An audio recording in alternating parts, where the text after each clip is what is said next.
They killed, give me Isaiah 14 and 21. They did the same thing to my people. So you said that they put millions of my actions. Yes, you said, Should a murderer go to jail for murdering? Absolutely. Should a thief go to jail when he steals? Absolutely. Should a robber pay back the money he robbed? Absolutely. So why shouldn't the white man pay for what he did? That's right. That's right.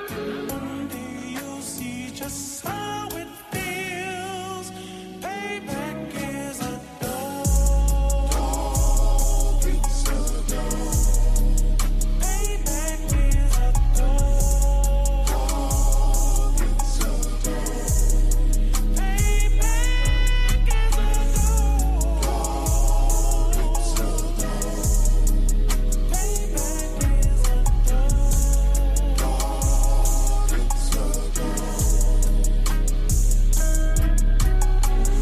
I'm in a hell of a hole, was never expected to grow.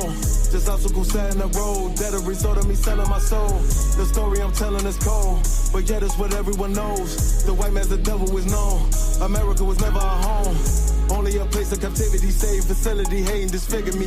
They claim that I'm lazy, be killing me. Maybe this slavery draining my energy. 400 years and counting. The trail of my tears is countless. Main fact that I'm here is astounding, but I can't wait till this shit is surrounded. Ready to tangle my king and the angels, be ready to rap. Cracking the sky, nuclear missiles and make it official. I'm capturing every cracker surviving. Put them all in chains where they need to be. Slavery for me. And let the whole world see that with them in the cage and safer in the streets. Put the dog on a leash. Get resolved for the beast. 144, get the ruler show, we could all be at peace. As soon as the trumpets are sound, your kingdom we busting it down. The only way justice is found, the time for your judgment is now. You see just how it feels. Payback is a dog. It's a dog. Payback is a dog. It's a dog. Payback is a dog. It's a dog. Payback is a Look, ain't no remorse in my blood, Slim. It won't be no compromise. Now it's time to feed the worms. Watch his body turn to flies. I clutch iron while you trust the lies. The next Glock I buy gon' be Gen 5. I get it customized. And sending shots off like farewell. Praying payback come back around like a carousel. Still remember your Honda's words ringing in my head like bells. Said you in this body, you fit the Lord, fuck the cartel. Triangle choke, apply pressure to the game like I did Von Dale. Payback's a bitch in a dress, she a bombshell. Revenge is served cold, I just hope they make an oxtail. Glock fresh out the box, I swear it got that new car smell. Made myself a target in the world of mass shooters. Devil's design 5 for our babies to pass through. In the day of our king's reign, I'll be overzealous. They bought my jealous, I bought brand new parabellums. You see just how it feels. Payback is a dog. It's a dog. Payback is a dog. It's a dog. Payback is a dog. It's a dog. Payback is a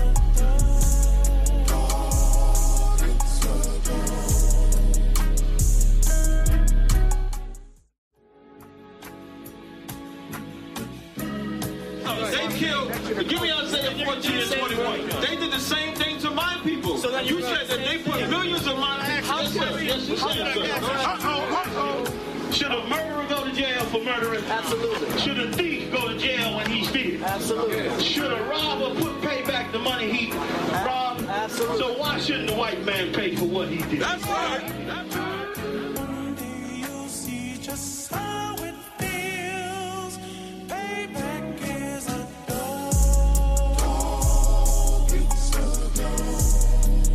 Payback is a dog. It's a dog. Payback is a dog. It's a dog. Payback is a dog.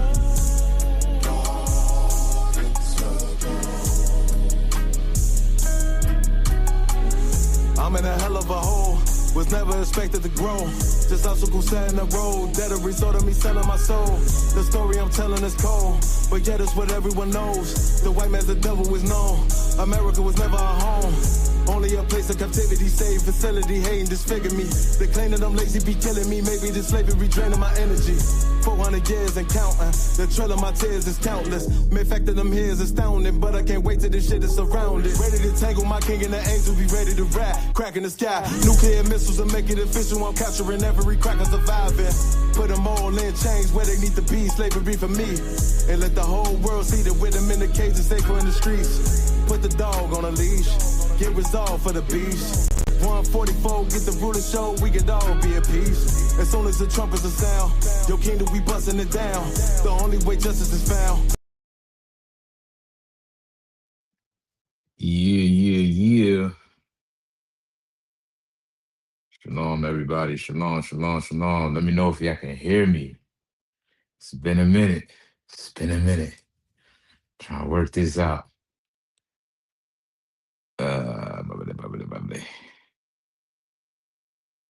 Y'all can hear me? How am I sounding? Coming across pretty good. Let me know in the chat. Baba Kashah. Shalom, everybody. I'm glad to see y'all tuning in class. It's been a minute for me, at least. You know what I mean? But I hope y'all been consistent with coming to class. But yeah, let's go ahead and get it started, y'all. Shalom, Israel. Yahabashim Yahshua Barakatah. Yahweh Shemalathon Bashem Yahushua, priest and also Dawah Shab of the ISUPK, started at 1 West 125th Street, Harlem, New York, under commanding General Yohana. Today is the Monday night scripture breakdown. Y'all give it up, clap it up. I'll be holding it down today. I got the helm, filling in for Officer Kazak Tamar. And yeah, he's here to answer your questions, y'all. So any questions you got about the Bible, let me post the link. Salaki, see, I'm slacking already.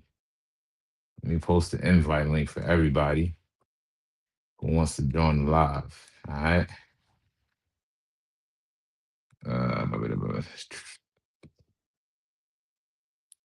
Post this joint ID.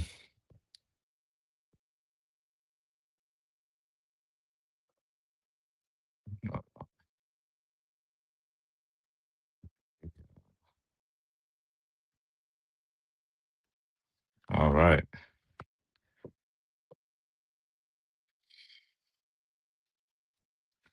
All right, so I went ahead and posted the link in the chat. So anybody that wants to join the live, click on the link. If you want to ask your questions through the live, the link is presented for you. You just click on it. It'll bring you right on in. You can ask your questions. If you want to type it in, feel free to type it in. All right, y'all come on in. We're going to break down these scriptures. Genesis 49. All right, let's see. Let's put this up right here. All right, so Genesis 49. Is there a specific verse that you want broken down, also Magazar?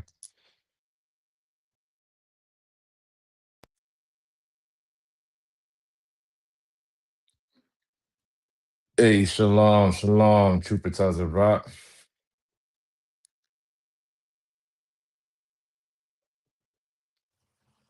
Hopefully I can hear you.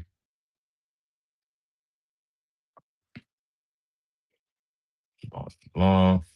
All right, is there a specific verse, also Magazar, that you want broken down?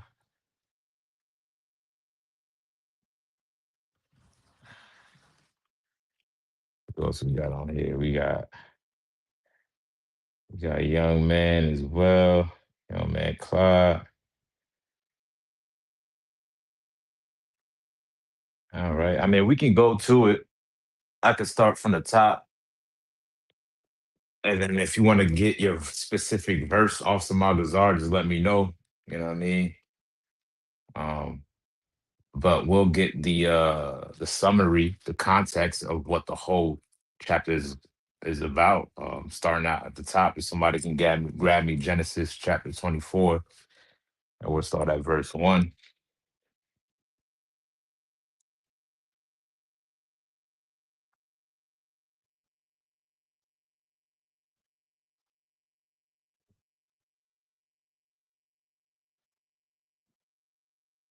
Anybody on the line?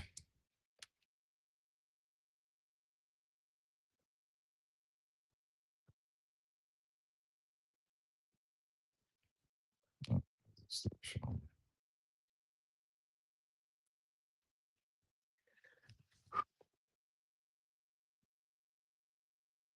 Uh, okay. Yeah, that's probably a problem. Hold on.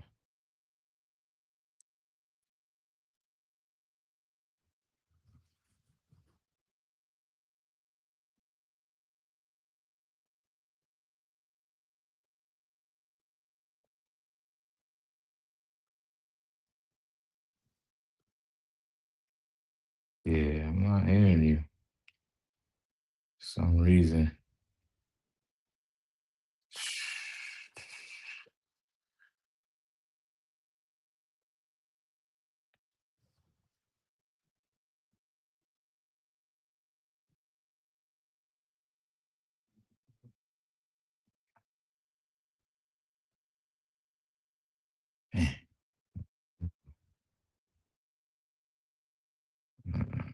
Yeah, yeah, the audio's not coming through, y'all. Hold on.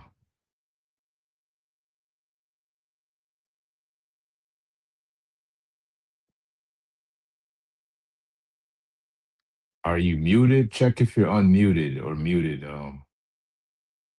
Tazarat. Let me see. How about now?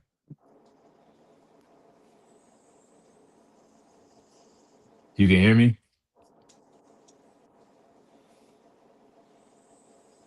Hmm. Who's on the line right now? Is that you, Cloud?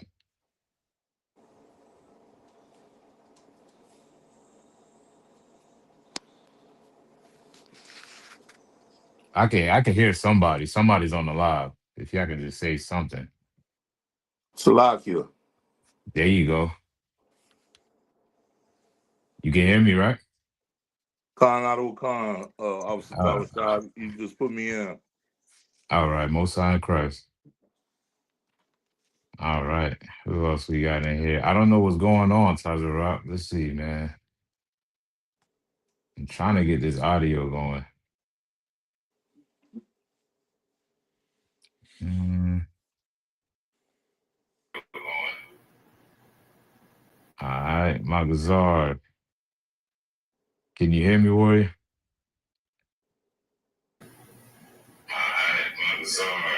Come on, come, sir. I'm trying to fix my camera.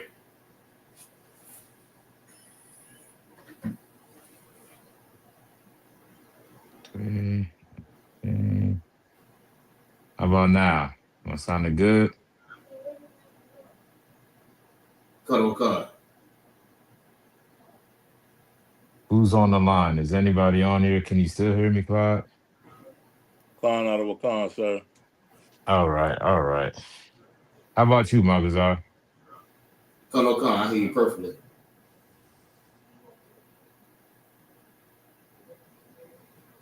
All right, I don't know. Well, are you able to read? You able to read, Clyde? Khan, sir. All right, let's get Genesis chapter 49, verse 1. Officer Magazar, can you hear me? Come. No. All right, we'll get 49 and 1. And whenever you got it, you can go ahead and read.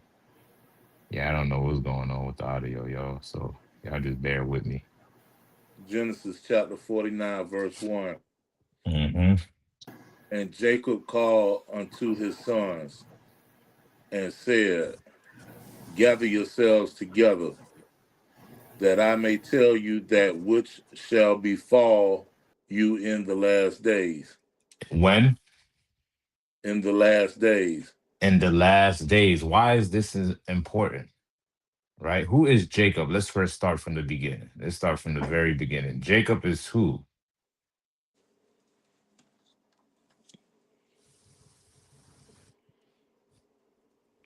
Anybody know? Salakia. Go ahead. Is it Judah? Mm-mm. Jacob. Anybody know? Anybody? I mean, it's only just me and you, Clyde. I don't know. I Taza thought I heard. Rock. You say you I, thought you what? I thought I heard Officer Magazine. Magazine ain't on here. He ain't on here. All right. Taza Rock. I don't know. I'm still not hearing you for some reason.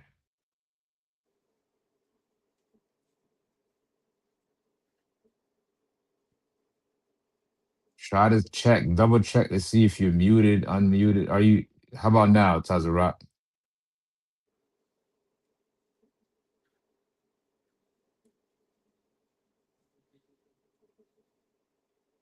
If you're speaking, I can't hear you.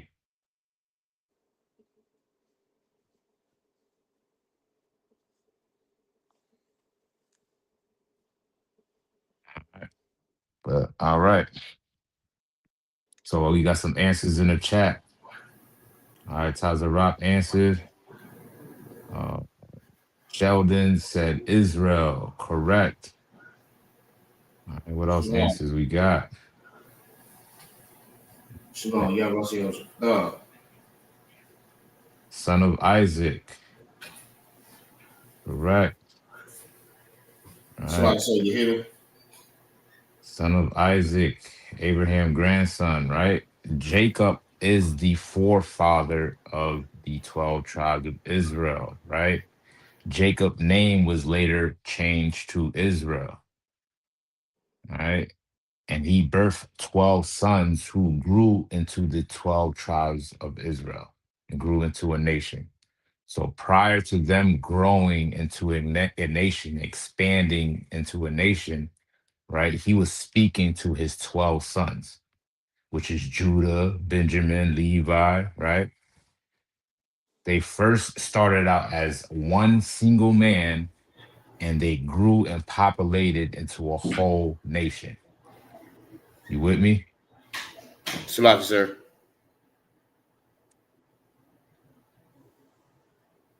Clyde, are you with me? Khan You out of hear a it? con, sir. So who is Jacob?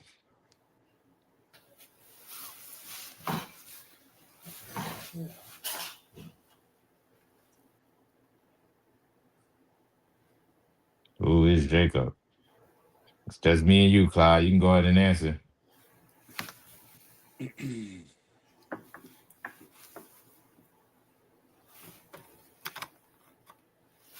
All right, just went over the answer.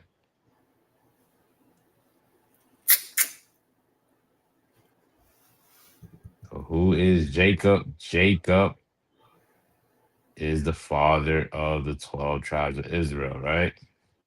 Remember when I said that? Con. All right, Jacob is the father of the 12 tribes of Israel. Jacob's name was changed to what?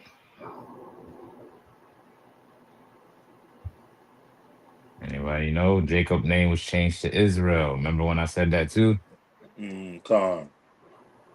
Okay. So let's make sure we all paying attention in class, y'all. This is a class, right? This is not a Bible study. This is not a book club. This is a classroom setting. Same thing if you were to go to college, right? If you sitting in that classroom, expect to participate. All right. So make sure y'all paying attention and taking notes. Take notes. Write everything down. Every word that's coming out of my mouth, write it down in a book. All right. So Jacob's name was changed to Israel. He is the son of Isaac and the grandson of Abraham. Jacob birthed 12 sons. Who are his 12 sons? Do anybody know? Salaki. Just name me a few. Salaki, can you hear me? Who is Israel 12 sons? Salaki, can you hear me, sir?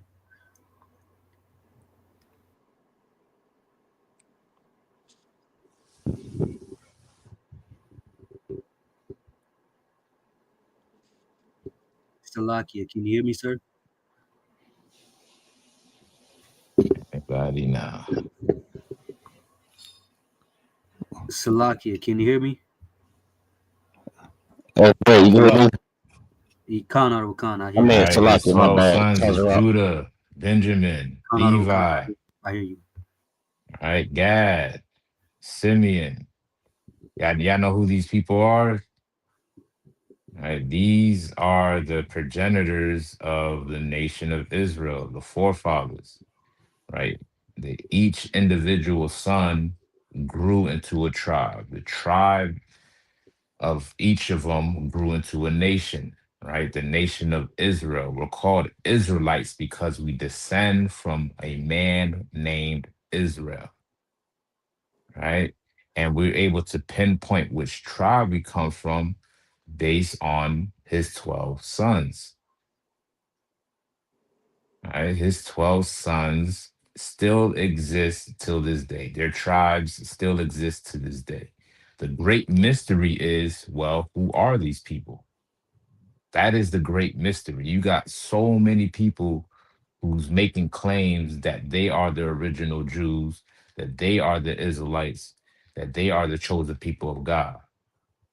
Well, in this chapter, through these prophecies, is how we're able to determine who are the Israelites today, right? This is why Jacob, who is the father of the 12 tribes of Israel, gathered his sons together to let them know what's going to happen, not in the present moment, but what's going to happen in the last days, which is the days that we're in now, right? This is a future prophecy Jacob is giving to his sons before they grew into a nation, right? Y'all with me? Y'all hear me? Khan Khan. out of Khan. Okay, let me back out and I'm gonna back right. I'm gonna come back in. Let me see if that's the issue. Give me 1 second. I'll stay here real quick.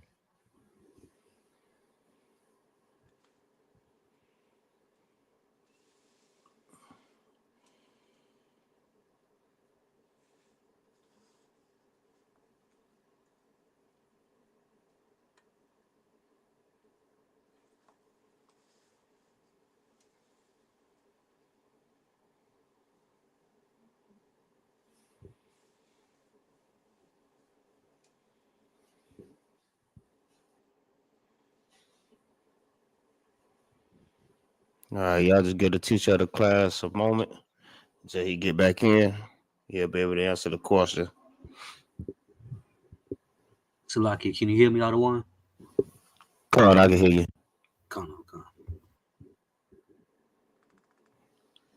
You can hear me, Claude? Khan out of a Khan. All right, most time Christ. There we go. Y'all can hear me? Colonel Khan. Khan out of Khan. All Khan, right. sir. Whew. There Yeah. Finally. Finally, man. Listen, I'll tell you, it's been a minute now. It's been a minute. All right, let's hit the reset button, y'all. Clap it up, clap it up, clap it up. There we go. Most High Christ. Monday night scripture breakdown. Austin Magazar had a question on Genesis 49. This is where we left off. We're in chapter 1, right? I mean, verse 1, right? Colonel Khan. Khan, sir. All right. So you heard everything I said about as far as who is Jacob, who is Israel, and why he's given this prophecy. Colonel Khan. I was really Colonel like Khan. in and out, but Okay. Colonel Khan. All right. Most High in Christ. So I'm going to try to breeze through it because you said you want 1 through 27, right? Colonel Khan. All right, so we're gonna try to get through as quickly as possible for time's sake, but we're gonna go ahead and resume and break it down. All right, Colonel Khan. all right, you got it, Clyde. Start over. You want me to start over from verse 1 or go to verse 2? Oh, you can start at verse 1, Baba Kasha. Genesis chapter 49, verse 1. And Jacob called unto his sons and said, Gather yourselves together, that I may tell you that which shall befall you in the last days. In the last days, Jacob is who? Anybody? Father, Jacob. Slakis, Lucky. Go ahead, Clyde. I'll let you get it. the father of Israel. There you go. There you go. Get a brother ahead. Get a brother ahead. Somebody paid attention now. Both sides of Christ, right? All right. And his 12 sons are who? Levi, Judah, Issachar. Hey, there you go. Right. You basically did right. You on the gist of it. That's right on point. Get it, brother, in hand. Damn right. You know what I'm saying? So these are his sons that grew into the nation of Israel. But before they grew into a nation, there was some foundations that Jacob had to set for them because he knew that in the last days that nobody would know who these people are.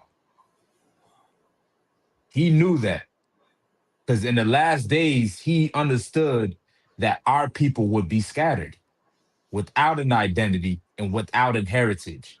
This is why this Bible is so important. This Bible gives the identity back to where it belongs. And this whole book identifies who Blacks, Hispanic, and Native Indians are. And this is what we're about to read about. Right? Read on. Verse 2. Uh-huh. Gather yourselves together and hear, ye sons of Jacob, Mm-hmm. and hearken unto Israel your father. Israel, your father, right? This is him talking to his children. Read on. Verse 3. Reuben, thou art my firstborn. So now he's starting out with Reuben, right? Sheldon gave the list of the tribes, Most High in Christ. There y'all have it, right? Now he's starting out with Reuben. Reuben was his firstborn, right? Now, according to the Bible, who is Reuben today? Salaki, sir. Go ahead. That'll be the Seminole Indians, correct? This damn right. Give the brother a hand. Give the brother a hand. The Seminole Indians, right? If anybody understand the history of it, right? They mainly dwelt in Florida, right? In the southern states, right? It wasn't until, if I'm not mistaken, was it Andrew Jackson, right? With his cavalry who pushed them out a little towards the west. Now you can find some portions of them in Oklahoma, Arkansas, and stuff like that, right? Right, but they are known as the so-called Seminole Indians, right? And they are one of the only Indian tribes that was not overtaken, right? So this is the future prophecy that Jacob is giving to the Seminole Indians on what's going to happen to them in the days that we're in today, which is the last days, right? Read on. My might and the beginning of my strength. Right, his might, the beginning of his strength. Read on. The excellency of dignity Mm-hmm. and the excellency of power. Right. This is his firstborn. If anybody know the tradition of Israel, what is the tradition for the firstborn Salaki, of your sir. firstborn son? Go ahead, Officer Magazar. Well, your firstborn gets the firstborn inheritance. Give the brother a hand. Give the brother a hand. All right. So this is what he's first acknowledging. He's acknowledging the fact, like, hey, this is my firstborn son, the one that is entitled to the inheritance. Right. But there is certain things that come with that as well, too. Right. Certain rules that come with that. Right. Being the firstborn is not the only thing. Everything is also according to the Lord's will. Right. Read on. Verse 4. Unstable as water, thou shalt not excel. Thou shalt not what? Excel. This is why they're in the condition that they're in today. Right. This is why they're in reservations. Right.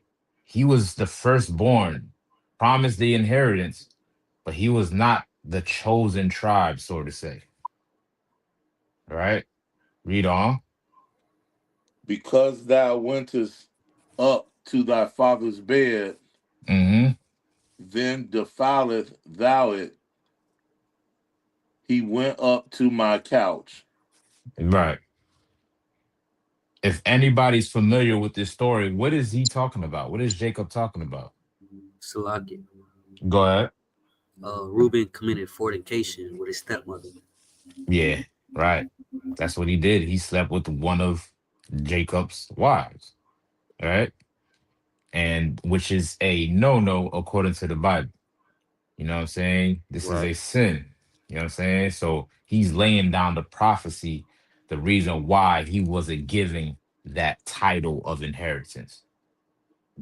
Even though he was his firstborn, but still in all, he was not given that, right? Because of the certain mistake that he made. Read on.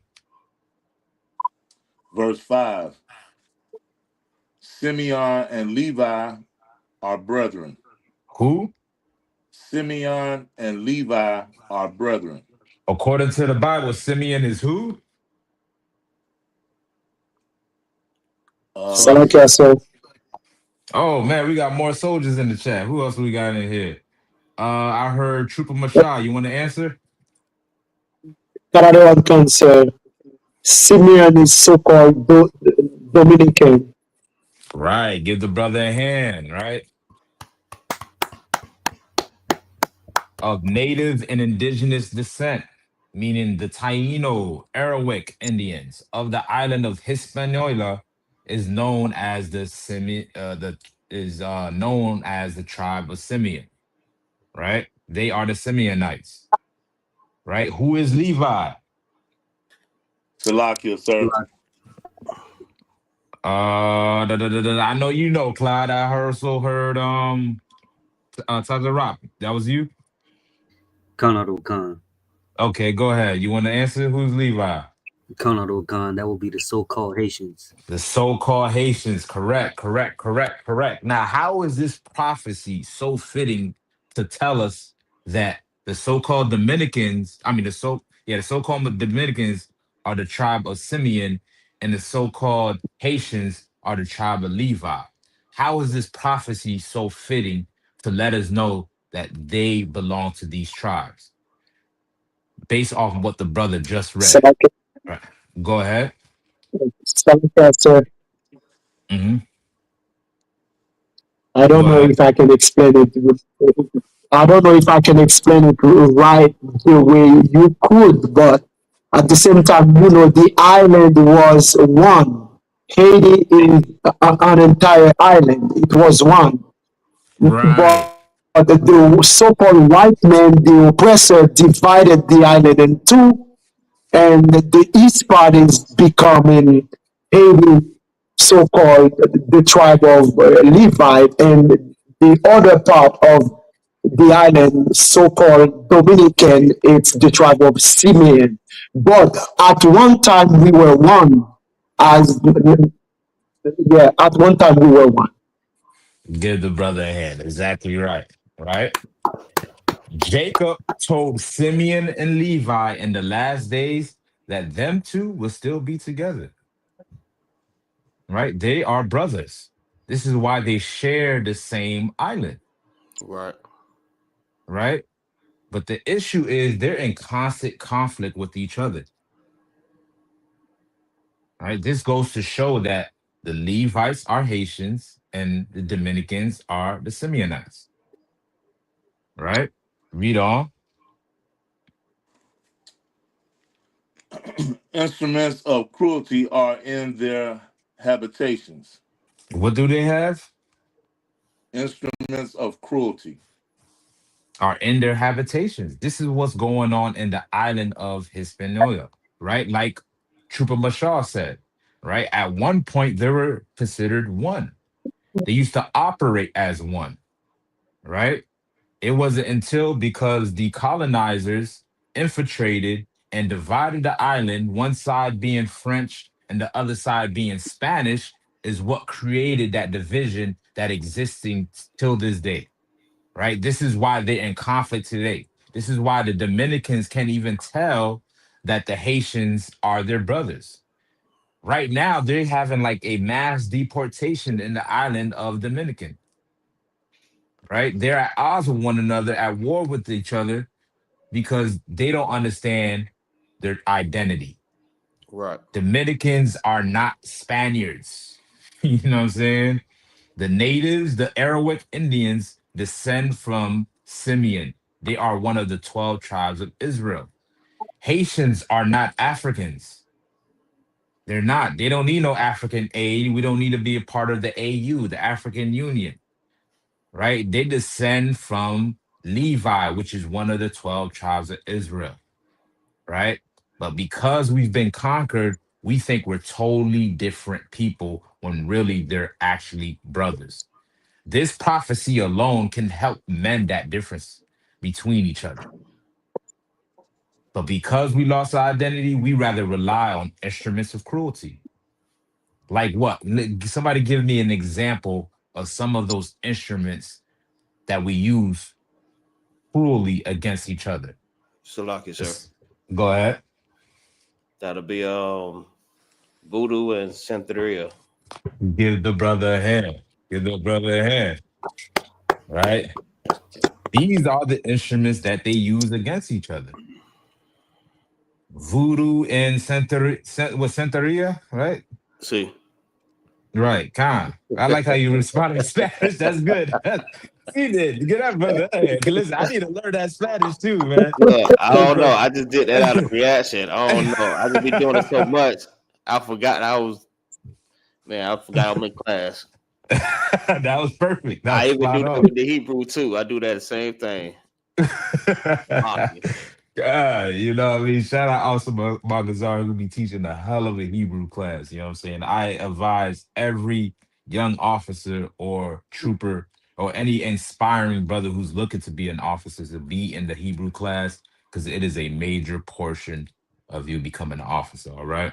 So, Right. yes, correct. Right. They use voodoo. Right. They use Santeria. Right. When all of this is not Dominican or Haitian culture, right? Voodoo is no different from Christianity, right? Christianity is just as satanic as voodoo. Yeah, I said that.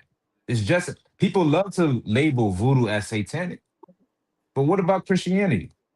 Do you know on the island of Haiti, let me ask you like this then. Can anybody tell me what is the number one religion in Haiti? Do anybody know? Salakia. Go ahead. Voodoo.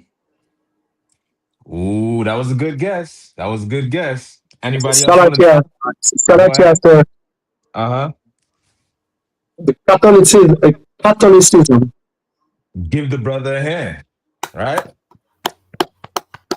Through propaganda and misinformation, they will love you to think that is voodoo is the number one religion in Haiti, when in actuality, Catholicism is the number one religion in Haiti. But out of all the issues that's going on in Haiti, don't nobody place blame on Catholicism. Don't nobody say the reason why Haiti is so destroyed is because all of these Catholic priests, because all of these Catholic church. Don't nobody say that, right? Right. When the buck should stop with them. If they are the number one religion on that island, then they have every claim or authority to help fix that island. But yet they're not doing nothing about it. Because that should tell you that Catholicism is what's destroying Haiti.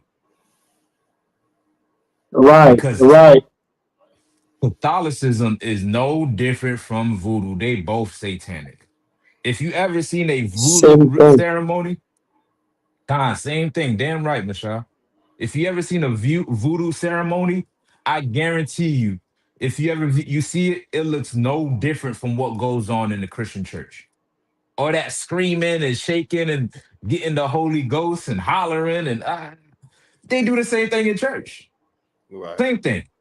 You know what I'm saying? Same exact thing. But don't nobody be like, whoa, what's going on here? You know what I'm saying? So voodoo is the issue, but religion isn't.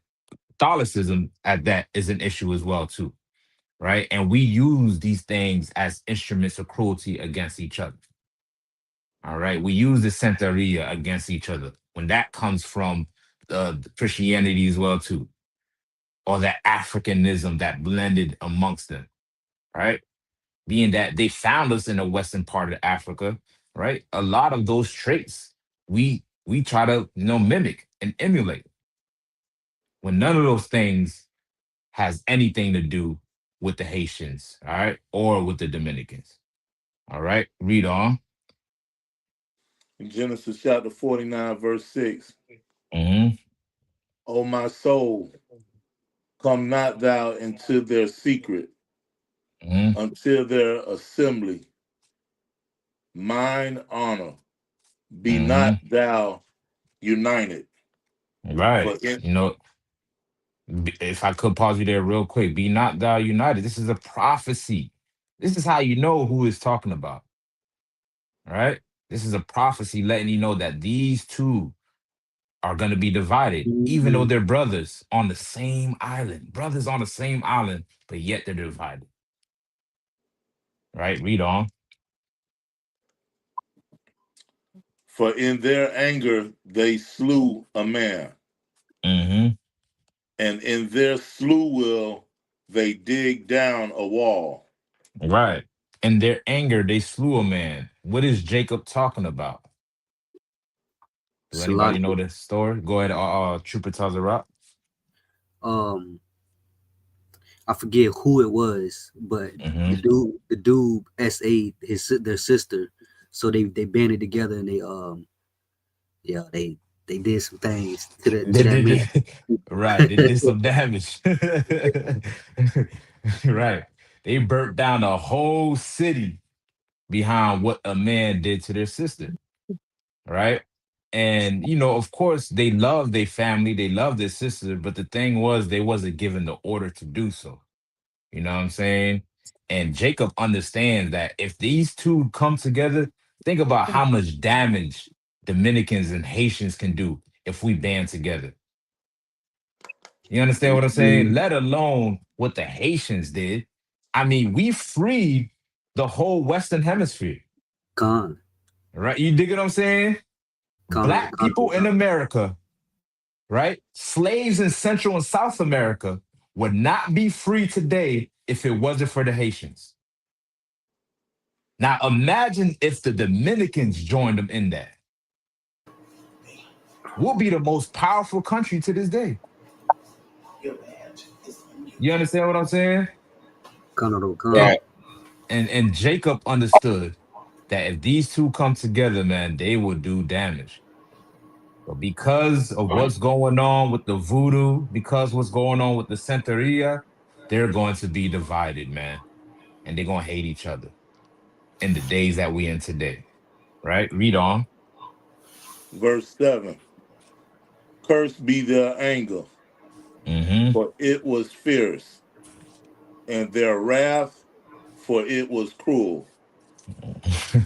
Right. His pops was like, damn. You know what I mean? Like, y'all put me in some heavy, duty. Like, you know what I mean? Because it was just him and his sons, and he's over they two over here slaughtering a whole city. That could have caused great retaliation unto him. You Right. know what I'm saying? Because he didn't give him the order to do so. Now, of course, are they wrong? I mean, listen, I ain't the one to say whatever or not, you know what I mean? Because somebody harm my sister, I ain't no telling what I would do, you know what I mean? But it's good to move off of discipline and off of being ordered to do something. Who knows? His father may have had a plan. He might have had a plan to do something, or maybe his father understood the Most High would have taken care of it. Right. But but not Jacob, but Simeon and Levi took it upon themselves to take action on what happened to their sister. All right, read on. I will divide them in Jacob Mm-hmm. and scatter them in Israel. Mm-hmm. Verse 8, Judah, thou art he whom thy brethren shall praise. Right, Judah. Now we get into Judah, right? It would be tradition for Reuben to be praised, but Judah is the one that's going to be praised. Why is that? Salaki, sir. Go ahead. Because because his brother's despicable act, um he made his brother be the one to get the first inheritance, if I'm not mistaken. Right, because of what Reuben did, right? Judah inherently got that inheritance, right? He got what was promised for a firstborn, right? And there's also another significance on why Judah was chosen. Do anybody know why? Salakia. Go ahead. Is it because the Messiah comes from the descendant, the line of Judah? Give the brother a hand. Give the brother a hand. You know what I'm saying? That is the tribe that our king comes from. Jesus Christ comes from the tribe of Judah, right? And he is our king. So, in praising him, right, in essence, praises the rest of the tribe, right? Because he would not exist if it wasn't for Judah, because that's the tribe he comes from, right? Read on. Thy hand shall be in the neck of thine enemies. Thy hand shall be in the neck of thy enemies. What is that talking about? Where is Judah Like at right now? Go ahead. Somebody says Salakia. in the hands of our oppressor, like we are now in Right, today's right, world. right. We are in America. And our enemy who brought us to this land called America is who? Esau. Esau, so-called white man, right?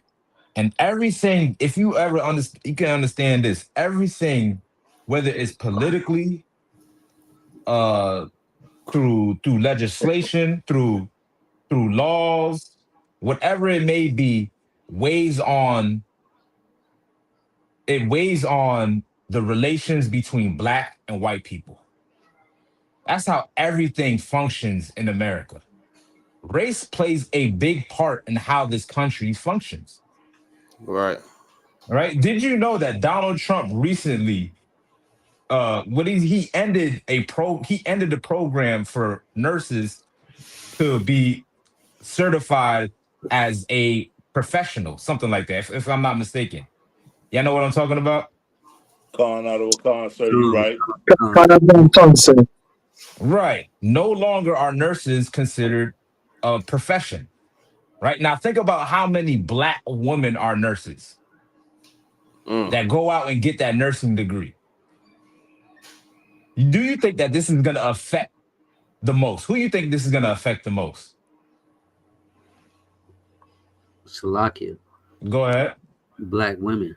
Black women. Go ahead. Salakia. Black nurses. Salakia. Black nurses. Right. You're exactly right. Right.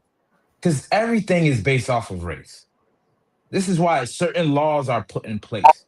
You know what I mean? Because Judah and so-called black man and Esau, the so-called white man, are always going to be in odds with each other. We are enemies. And Judah has their hand on their neck, and the white man got their hand on our neck, and we at war. Right? They're under in the midst of their enemy right now. Right? This is how you know who the Judites are. Right? Read on. Thy father's children shall bow down before thee. Right. Because our king. Read on. Verse 9. Judah is a lion's whelp. A lion's whelp. What is a lion's whelp? Salakia, sir. Go ahead. The children of Judah. Kind of. A child is what? Like, if you were to categorize the age group of a child, what would you say? They're young, right? They're Khan. young, right? So You like want I to said, describe? it's a, You said what? just like a young lion. Yeah, young lion, right? So, in other words, instead of saying they're Judah children, you'll just say they're young lions, right? Jacob is describing Judah as a young lion. Why is that? Judah got all the energy and skill in the world. Tell me not. And I'm from the tribe of Got Levi. a wrong concept. You know what I'm saying? Judah is running down the track and field, running down the basketball court, running down everything. Everything he put his hand on, he excels. Right. You understand what I'm saying? That's how Judah moves. Facts. He created Right. every genre. You get us? Every genre comes from Judah. Whether it's hip hop, jazz, blues, R&B, all of that comes from Judah. The Let's not swag, forget the chain. You said what? NASCAR racing now. That or they in NASCAR now? Definitely. Look at that. It's about to be a wrap now. Mm-hmm. We about to be speeding down that track with 24s on our feet. You know what I'm saying? Because that's how Judah rose. You know what I'm saying? Somebody said Salakia. Yeah, we actually have a sister, a young sister that drives, and a brother that drives. There you have it. You know what I'm saying? A young lion that's capable of making change, that has the energy to make the change. Right? Read on. From the prey, my son, thou art gone up. Mm-hmm. He stooped down. He crouched as a lion, and as an old lion, who shall rouse him up? Now, this young lion is not moving like a young lion should. Yeah, he has the skill. Yeah, he's running down the track. But with all that energy, what is that young lion supposed to be doing? Salagia, Go ahead. taking in knowledge. Yeah, taking in knowledge. What else? Who else?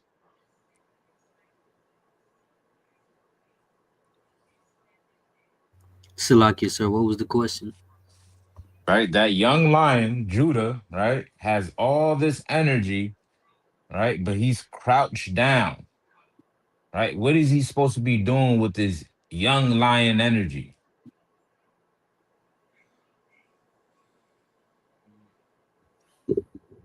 Salaki, sir. Go ahead. Is it learn how to be ruler? Kinda. Salakia, Go ahead. would it be defending his territory? You close on it. Close on it. Anybody else? Somebody put. Go ahead. Would it be learning how to be a king? Kinda, right? The brother put it in the chat, right? With this energy, you're supposed to be fighting against oppression, not assimilating with your oppressor. You understand what I'm saying? That's why Jacob asked the question, who will rouse him up? Because if Judah get angry enough, cities is gonna burn down. If Judah get angry enough, he's gonna tear something up until change happens. But yet we get quiet down by our religious leaders and our politicians and lied to where we're crouched like an old lion and we don't make no move and no noise. We ain't willing to stand up against oppression. Now, I'm not advocating that we should go out and burn something down. That's not what I'm saying, right? What I'm saying is, with all this energy, with all these skills that Judah have, we should make it exclusive for our people. Imagine if a great of an athlete like Jordan was used in our military. Brothers like LeBron James was used in our military. You get what I'm saying? Instead of jumping from the free throw line, they jumping over their adversaries and slaying devils who come against our nation. Right. You get what I'm saying? But yet we don't have a military. We don't have an army. You know why? Because we've been taught to assimilate. You understand what I'm saying? We've been taught sir.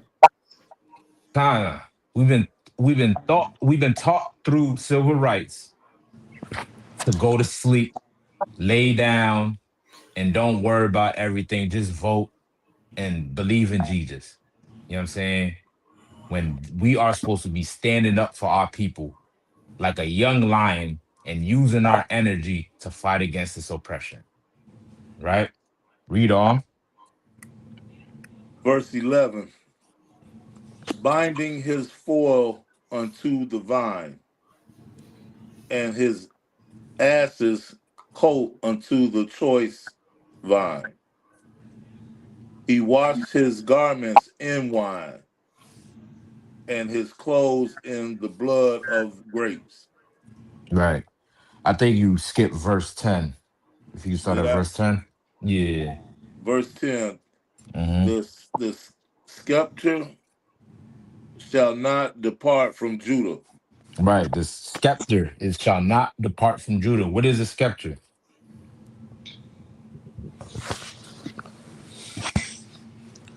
Salakia. Go ahead. It'd be like a staff. Right. A staff representing what? Like who's usually holding a scepter? Salakia. Hmm. Be like the chief or the you know, like the You're right. commander. You Salakia. Khan. I'll take that. Yeah, the chief, the king, right? It represents his authority. You understand what I'm saying? So whenever he wants to make a decision, let's say he aims that staff at somebody, right? That's letting them know, hey, I want you to do this, carry out that order. Boom, right? The scepter was bared by the king. You know what I'm saying? The ruler, the chief, right? And it said it will not depart from Judah, right? Because this is the tribe our king comes from. Our king comes from the tribe of Judah. Read on. Nor a lawgiver from between his feet until Shiloh come. Right, until Shiloh come. Many kings came out of Judah, right? One of the famous ones was who? King David.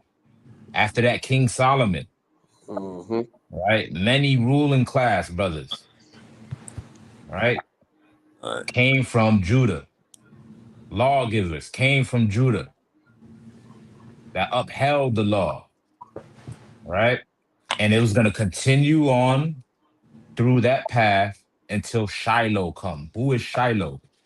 First, what does Shiloh mean?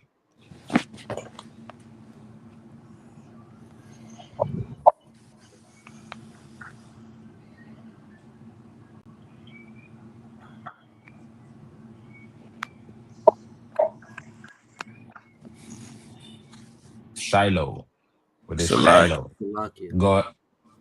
I'll get Officer Kamar. You got to work. Salaki. That means the Messiah. The Messiah. Yes, yes. But what is Shiloh though?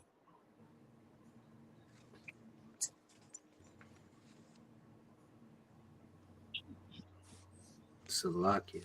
Go ahead. It means tranquility. Peace. Right. Tranquility. Peace. That's what Shiloh means. Right? Now, the Messiah is also known as what? Salakia. Salakia, sir. Uh, I'll let you go to Trooper Tazarah. He's the ruler of peace. Right? The Prince of Peace. Right? He's referred to in the Bible as the Prince of Peace. So Shiloh is talking about who? Yahweh Hamashiach. Salakia, sir. Damn right. Go ahead. You gonna say the same thing, Masha? Same thing, sir. Yahweh Yeah. Shai. Right. Yahweh Shai Mashiach. Right. Which is the world ignorantly calls Jesus Christ. Give yourselves a hand. Right. That's exactly right. Right. Till Shiloh come. Right. He came on this earth as a king.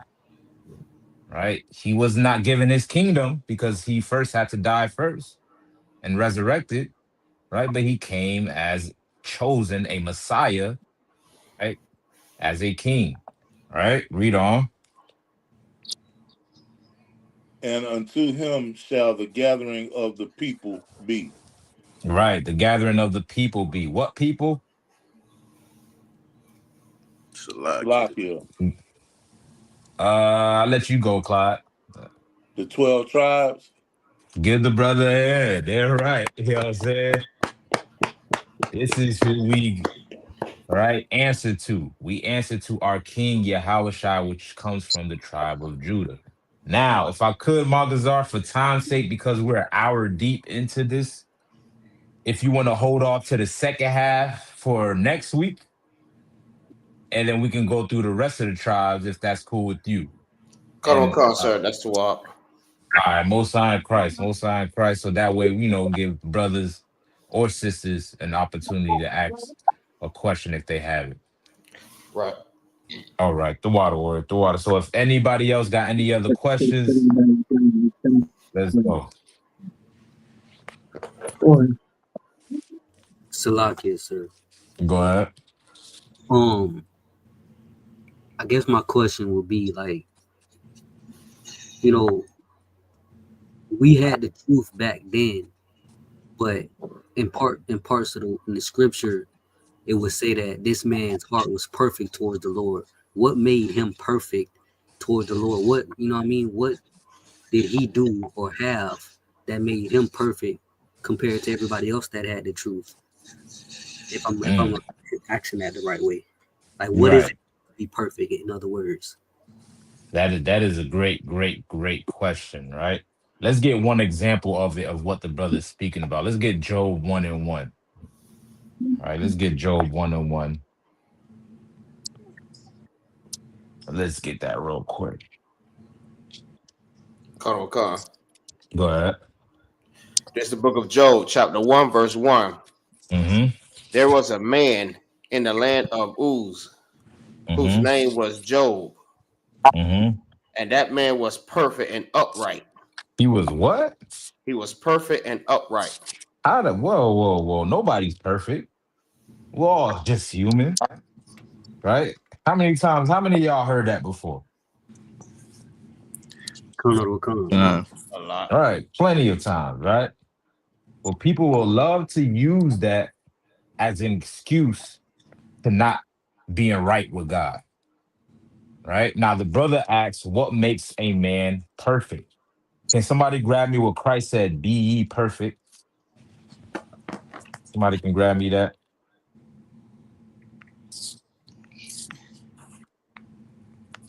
Cut on, cut. You got that from me, boy? Cut on, cut. You can go ahead.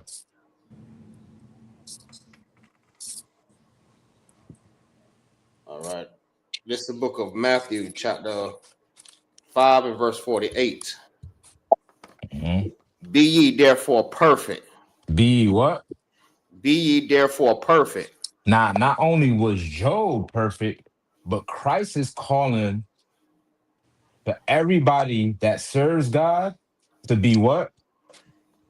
Be ye therefore perfect. Be ye therefore perfect. That means we have to be perfect the same way Job was. We have to be perfect the same way Christ was. Now, the brother asked the question, what does it mean to be perfect? Can anybody answer me that? Salakia. Go ahead.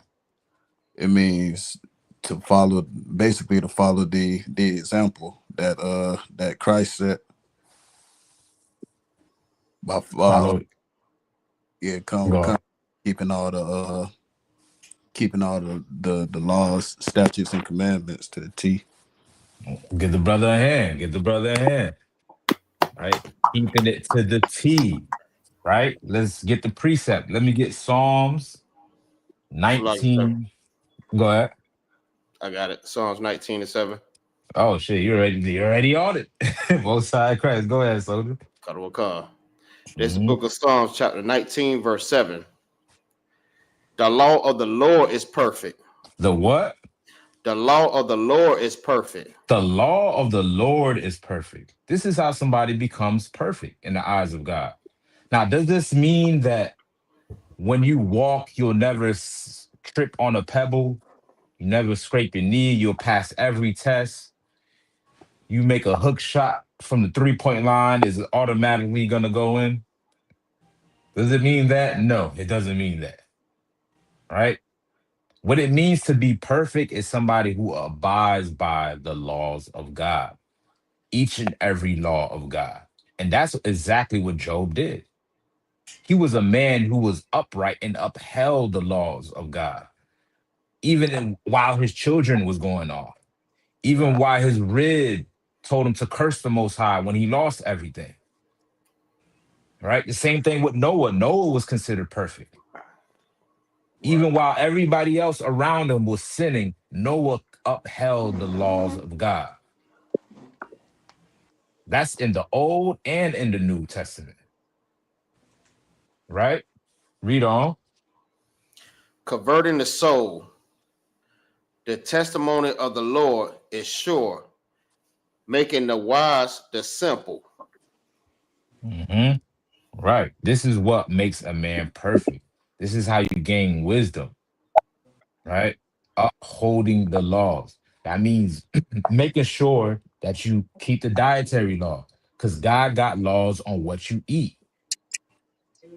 Ceremonial laws. God got laws on what you celebrate. Right now, we're in Hanukkah, the day 2 of Hanukkah. Give the Lord a hand for that. Right? I want to give a shout out to everybody that came through to Officer Kanak's crib. Big up Officer Kanak for opening his doors, his rib, for cooking that great food. You know what I'm saying? Officer Magazar, man, boy, threw down on that boil. You know what I'm saying? Boy made some chicken wing boil. How many of y'all had that? You know what I'm saying? With carrots and corn and boiled eggs and all the seasoning, man. That John was off the chain, man. You know what I'm saying? And this is something that we are supposed to observe. Because guess what? Christ observed this. But the problem is, this falls around the same time as Christmas, Right.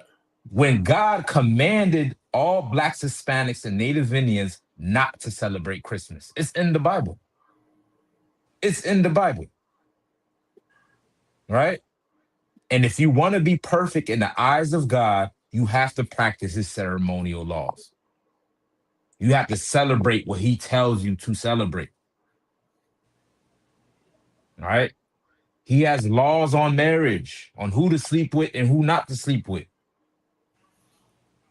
He has laws on what to wear.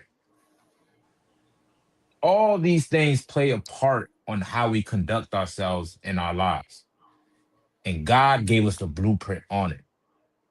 You understand what I'm saying? Drop that. Let me get the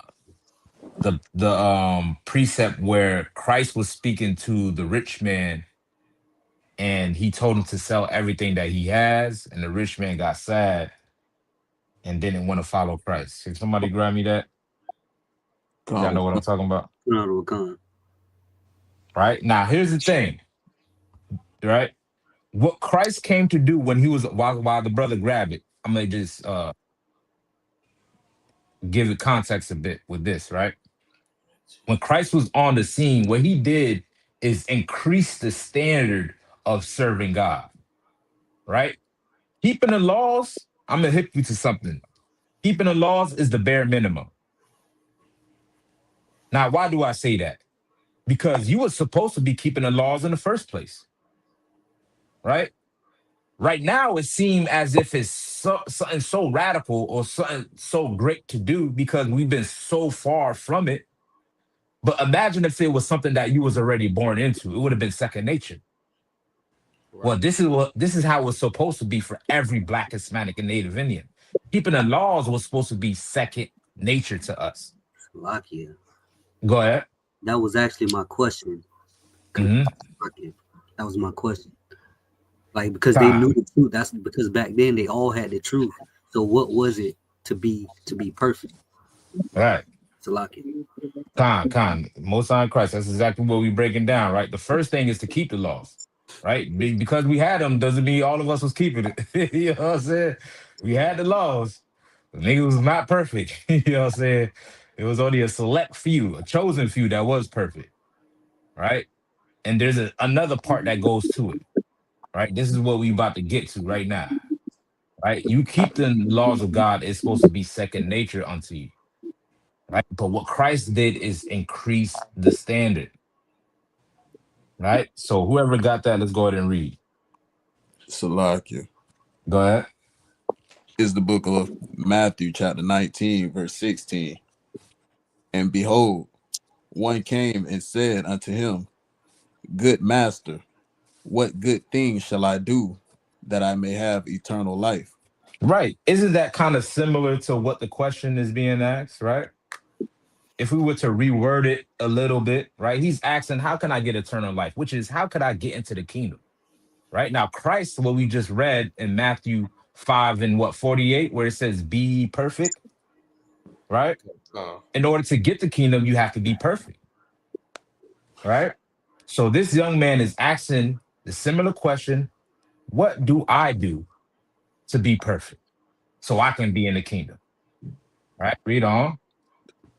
Con. And he said unto him, Why callest thou me good? Mm-hmm. There is none good but one, that is God. Right. Of course, Christ being humble as he always been, right? Told him, well, don't look at me as good, right? Everything I'm saying comes from God because that's the only thing that's good. That's what makes us perfect, right? And just a sidebar that lets you know that Christ is not God. You know what I'm saying? Right. Because he's calling God good, right? Read on. Con. But if thou wilt enter into life, If thou will enter into life, if you want to get the kingdom, if you want to be perfect, read on. Con. Keep the commandments. Do what? Keep the commandments. Keep the commandments. Read on. Con. He saith unto him, which Yahushua said, Thou shalt do no murder. Mm-hmm. Thou shalt not commit adultery. Mm-hmm. Thou shalt not steal. Mm-hmm. Thou shalt not bear false witness. Honor thy father and thy mother. Mm-hmm. And thou shalt love thy neighbor as thyself. Mm-hmm. The young man saith unto him, All these things, right? The laws that he just recited, that Christ recited, because the laws are not done away with. You cannot eat what you want to eat. You cannot celebrate what you want to celebrate. You can't wear what you want to wear. You can't marry who you want to marry. The laws are still in effect till this day. And Christ is explaining to this brother, this is how you get the kingdom. This is how you be perfect. Keep the commandments. Like we read in Psalms 19 and 7. The law is what makes you perfect. Now, the brother response to that is saying, all these things, all the laws that you just recited, read on. Con. All these things have I kept from my youth up. Since when? From my youth up. He's saying, listen, I keep the commandments. Since I was born, I've been keeping the commandments. Right? Well, let's see what Christ responded to that. Right? Was that enough? Or did Christ give him another criteria? Read on. Con. What lack I yet? Mm-hmm. Yahushua said unto him, If thou wilt be perfect. If you want to be perfect, read on. Con. Go and sell that thou hast. Mm-hmm. And give to the poor. Mm-hmm. And thou shalt have treasure in heaven. Mm-hmm. And come and follow me. And do what? Come and follow me. Now, what is the spirit behind what Christ said? If somebody can break this down. Salakia. God. Okay. I heard Tazarat first, and then I'm gonna go to you, Claude. So go ahead, Trooper Tazarat. Khan. Well, what I hear here, he says to sell what he has and sell it and give it to the poor, and the poor at that time would be his brethren. So the spirit behind that would be, take care of your people. Salakia, that's what I got out of that. Ooh, that's a good one. That's a good brother ahead. I like that one. I like that one. What you had, Clyde? What you had? Pretty much the same thing, but just in these days and times. Okay, okay. Perfect, perfect. Anybody else? Salakia. Go ahead, Officer Kamar. Basically, what I got from this was Christ was telling him that in order for him to really be perfect and inherit the kingdom of heaven, like Christ is the way to get there. Like you have to follow Christ to get to the kingdom of heaven. He is the only. Ooh. Okay, love that, love that. I'll do it too much. Go ahead, say it again. Nah, yeah, come. That was it, sir. I was just saying, like, yeah, Christ is the only way. You know what I'm saying? You're gonna be able to inherit the kingdom. You have to follow Christ. Like there's no other way. I like that answer. Get the brother ahead. Get the brother ahead. Anybody else? Salakia, I was just finna say follow the order. Follow the order. That's a good one. That's a good one. Now let's piece all of this together. Father Rock said you have to take care of your brother. Father Rock and Clyde said you have to take care of your brothers, right? And Kamar and Magazar is saying you have to follow the order and follow your house shot. If you piece that together, what is Christ saying? How did he increase the standard of just simply keeping the law? Salakia, Go ahead. is this the spirit of brotherhood? The spirit of brotherhood, right? No longer can you just be an individual like and say, well, I don't eat pork. I celebrate Hanukkah at the crib the other day. Oh, I don't go out and teach, you know what I mean? I just sit down and study on the Sabbath. I don't cook no hot meal. I eat my cold sandwich. Don't turn on the lights and stay in the dark all day. And this is how I serve God. I'm keeping the laws, ain't I? Am I not keeping the commandments? If I choose not to go out to camp and only stay in the house every Saturday to observe the Sabbath, am I keeping the commandments? Salakia. Uh-huh. La. Well, why would you say that? What does it mean to be perfect? Well, how do I perfect that then, Balazar? By loving your brother as you love yourself. If you out Right. there, if you supposed to be going to camp, you supposed to be out there teaching your brother. Know what I mean, so they won't stumble. Not to keep that, you know what I mean, to yourself. You supposed to go out and you supposed to raise up your brothers the same way Christ raised us up. Give the brother a hand. You know what I'm saying? This is what it's all about, right? It's about being selfless.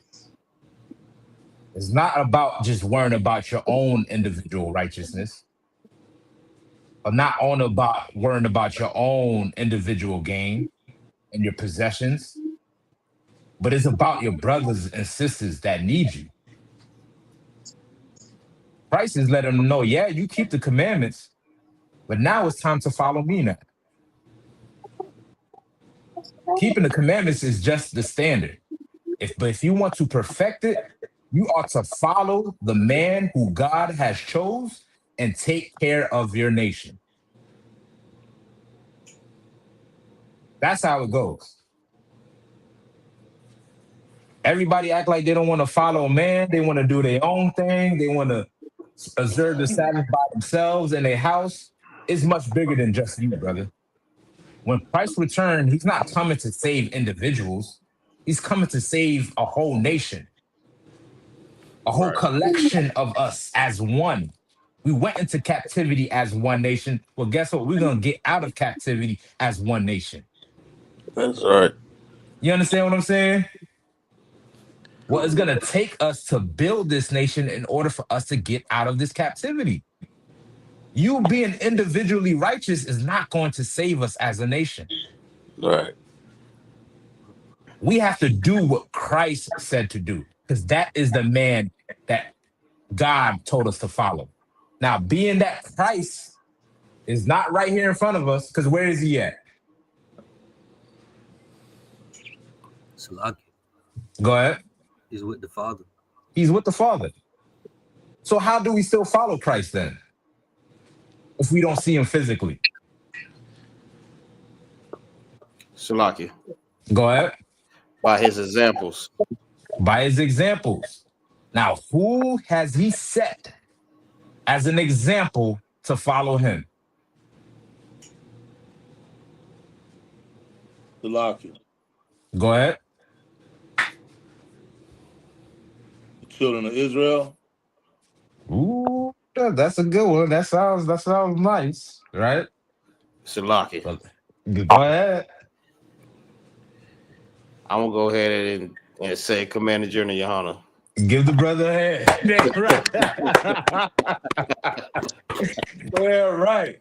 Commanding General Yohana was chosen as the man of God to follow as an example to serving Christ. Yeah, I said it. Commanding General Yohana was chosen. Now, if you want to be perfect, do what? Follow the man who God chose. Right. That's how it goes. You don't get to do what you want to do. God is about order and structure. Y'all can still hear me, right? Go, go. Okay, yeah, my headphones. Right? God is about order and you understand what I'm saying? And he's not about you just wanting to do what you want to do. And every time, God has always appointed a leader. All the way up from the time before you became a government. He always appointed a leader. Starting with Moses. After that, he appointed judges. And then we wanted kings. After that, he appointed kings. And then today, we have our Messiah, Christ, our King. But being that he is not here physically, he has risen up Commander General Yohana to be in his stead. Right. And if you want to be perfect, you ought to follow who God chose. Now, am I just talking nonsense? Let me get John chapter 6, right? Verse 32. God. Salakia, sir. Con, go ahead.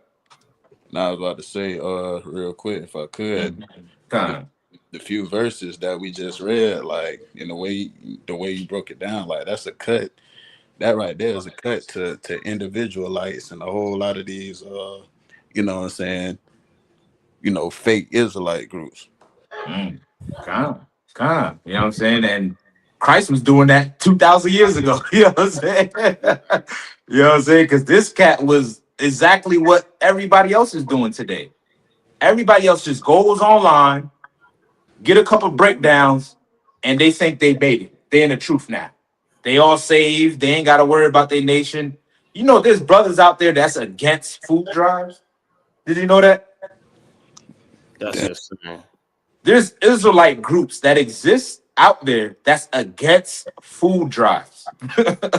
But yet they'll travel across Africa to teach them damn Africans about the truth. But yet they won't feed the black a crumb. And they claim to have the truth. Shalaki, sir. Go ahead. God, if I may add too, I don't see none of them out there. Like I really have never seen no other Israelite group out there that's trying to go out and feed the people and clothe the people and actually like teach the people on some real brotherhood type of stuff. You know what I mean? But Damn they right. call us like the hate group or whatever. Damn right, man. Get that brother a hand. You know what I'm saying? Isn't that not what makes you perfect? Not my words. That's what Christ said. That's what makes you perfect. What makes you perfect is going out there and raising up this nation while following the man who God chose. Right. Let me get John 6. Start me at verse 28.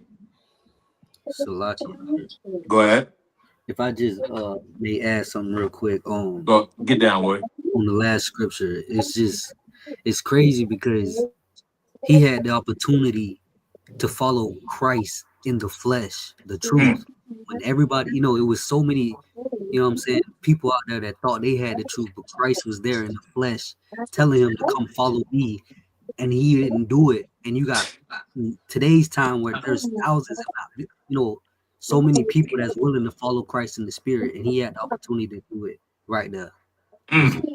That's a heavy point. That's a good perspective. You know what I mean? That goes to show that the same way they hate the truth today is the same way they was against Christ back then. Right. You know what I'm saying? Like, it's like no different. People love to they make like the truth like religious. They over spiritualize it and make it be like, well, I have my own individual relationship with God, and I follow Christ because I know that that's not what it's all about. You know what I'm saying? If a man of God was in front of your face, you would reject him. You know how I know? Because they rejected Christ back then. Christ is not how you think he was. You know what I'm saying? Christ was an austere brother. He was not about unity camps and everybody doing their own thing. He was about everybody following him. That's why he told the brother, follow me. Not to do your own thing. Christ could have ended right then and there and be like, you know what? Well, you good. You ain't got to listen to me. Right? The brother said he'd been following the commandments since his youth. Christ could have been like, you know what? Well, you good then, brother. Go on your way. I'll see you in the kingdom.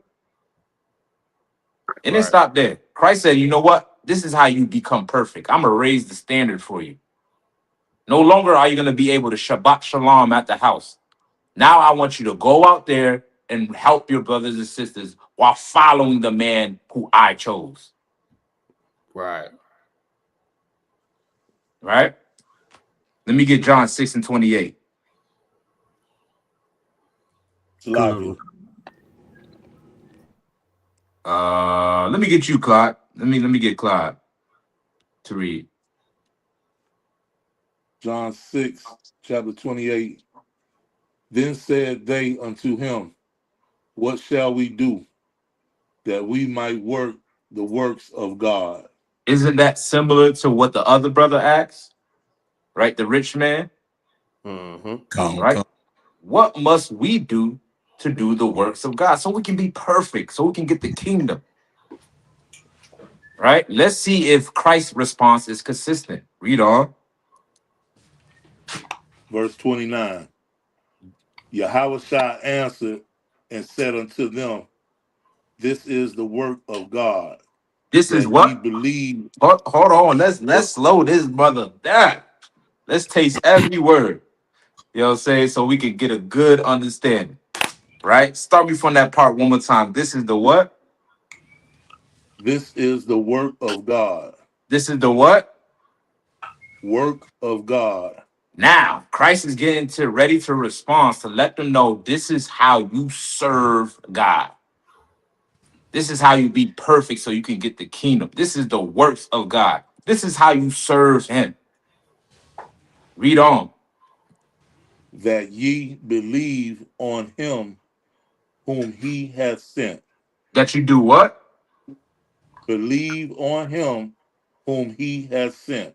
Now, what is he saying? To follow General Yohanan. Get him right there. Get him from there. You know what I'm saying? Now, hear me out. Because most people will think this is crazy talk, right? Like we're just, bigging this man up and, finally blindly following him, right? Whatever speculation you want to have, I can care less. But let me break it down like this, right? Commander General Yohanan was the highest ranking general when the school was still intact, right?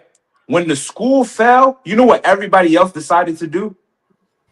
Everybody else decided to build their own camp.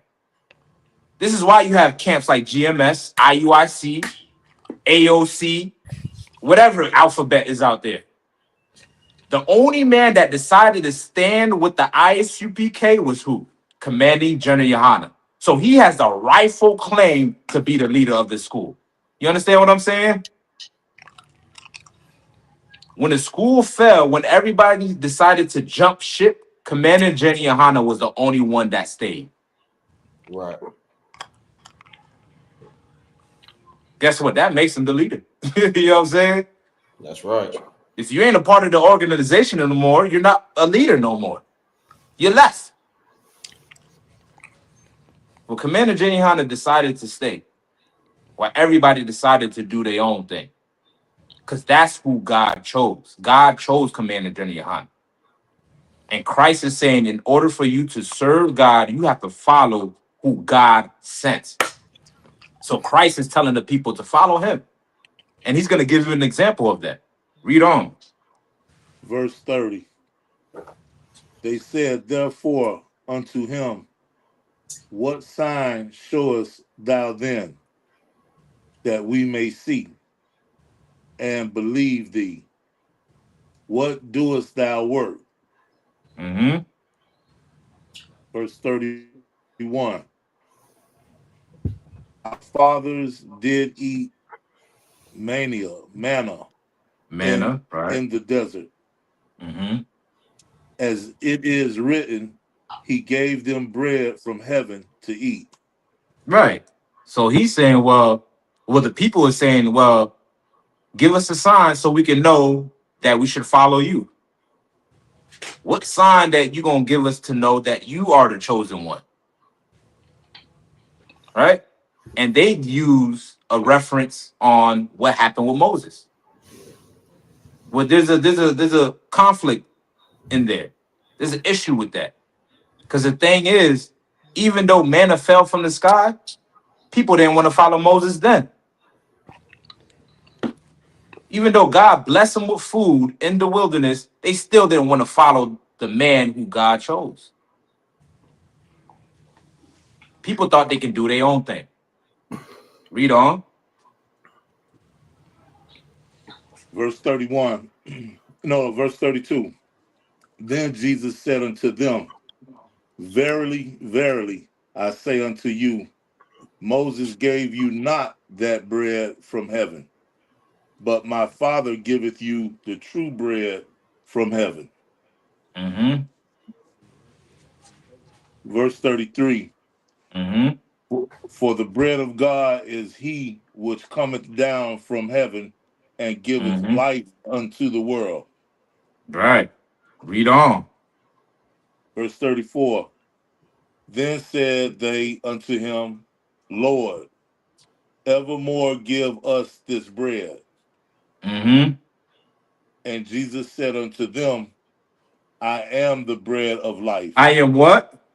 I am the bread of life. I am what? I am the bread of life. So what is Christ saying?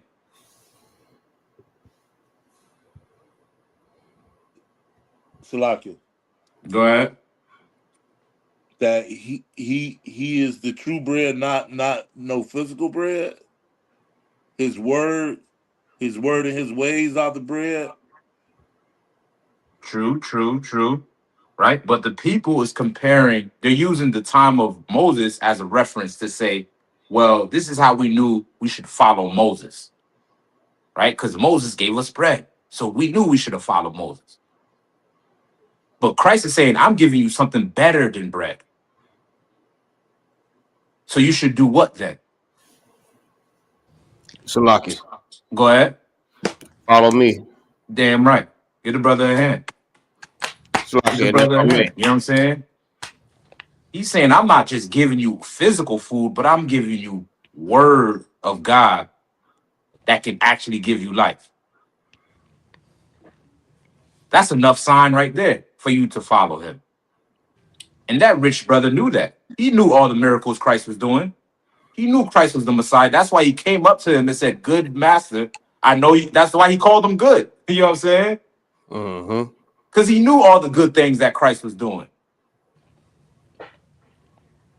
So if he knew that, he should have no brainer to know, listen, I should follow this man. I should go out there and teach and raise this nation up and not just only worry about myself. Salaki, sir. Go ahead. if I may, this this what you breaking down is so heavy because even John had the sign. Know what I mean, was it the Lord came down descending as a dove and told John to follow Christ, and he still did not follow Christ. Right. That's heavy. That's heavy. And a lot of brothers who learning that they're Israelites will use that as a crutch to say they don't have to join the ISUPK. When all roads lead to the ISUPK. And I'm not just saying that just to be biased. I'm telling you facts, brother. I'm telling you for your own good. You can believe me or not. You know what I'm saying? The words I say are not my words. You know what I'm saying? Right. You want to know the service of God. If you want to know the works of God, just examine what we do. And you'll find that a lot of these groups are not really leading you to Christ. Salakia. Go ahead. This whole topic right here is heavy because they needed the bread back in the wilderness to survive. You know what I mean? To live. And Christ is the bread. He was saying, he's the bread to live. And it made me think about the one precept that say, man should not live off bread alone, but by every word that proceedeth out of the mouth of God. You got so many so-called people that follow Christ, but they ain't living off of the words. Like they eating the bread, but they're not living off of the words of the Most High. So lucky. Get the brother ahead. That's heavy. That's heavy, man. You know what I'm saying? There's a difference between knowing the Bible and living the Bible. It's a huge difference. You can know you're an Israelite all day, every day. That doesn't mean you're in the truth. And I pray you understand. Right? Let's get James 1:27 real quick.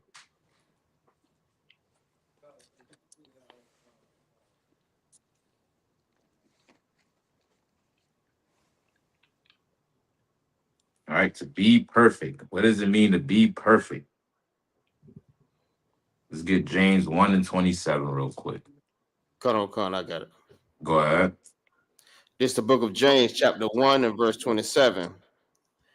Pure religion and undefiled before the Most High and the Father is this. Now, if you want to be perfect and pure and undefiled before God, read on.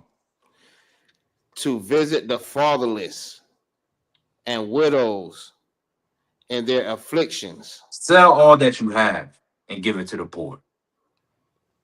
Go out to the camp and raise up brothers and sisters. Visit the fatherless and the widows. The people that's struggling, that's being afflicted because of this oppression.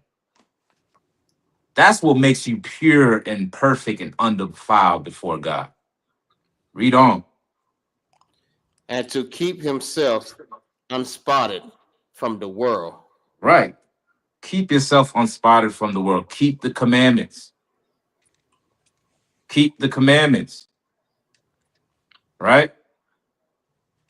Go out there, raise your brothers and sisters, and follow who God chose. You can't do your own thing out here, y'all. All right. So did that answer your question, Trooper Tazarat? Come out of Wakan. All right. Most High in Christ. All right. Any other questions? Salakia. Go ahead. I just wanted to know where all these, it's different versions that people have, but the Bible it's all, they call them all kinds of different things and whatnot. I heard one is a NIV, a New King James, and all this. So I want to know, sir, if I could, if you first, if you knew like where all these different versions and interpretations came from, and why is it that we in the ISUPK follow the King, use the King James version? Khan, that's a great question. Right? So all these new versions that they came out with it was to revise certain scriptures in the Bible, meaning certain things that it fit their theology or their dogma of Christianity. They'll either remove it, change the words up, so that way it can fit their narrative, right? A lot of these new versions of the Bible came through the churches, right? So you have New International Version, New King James, you have the EVS. You got all these different versions that revise it. Now, with us in the ISUPK, we skip all of that and go to the King James. Now, why is that?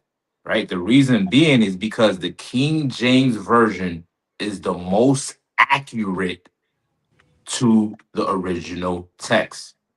Right. You understand what I'm saying? If you read these new versions, they don't have the same amount of accuracy as the King James Version, right? If any brother got any of them, where was the one where it said it changes up something significant? If somebody got the blue one that they always hold in the hotels, I think they take out a whole verse of one of them they took out. Salaki, sir. Go ahead.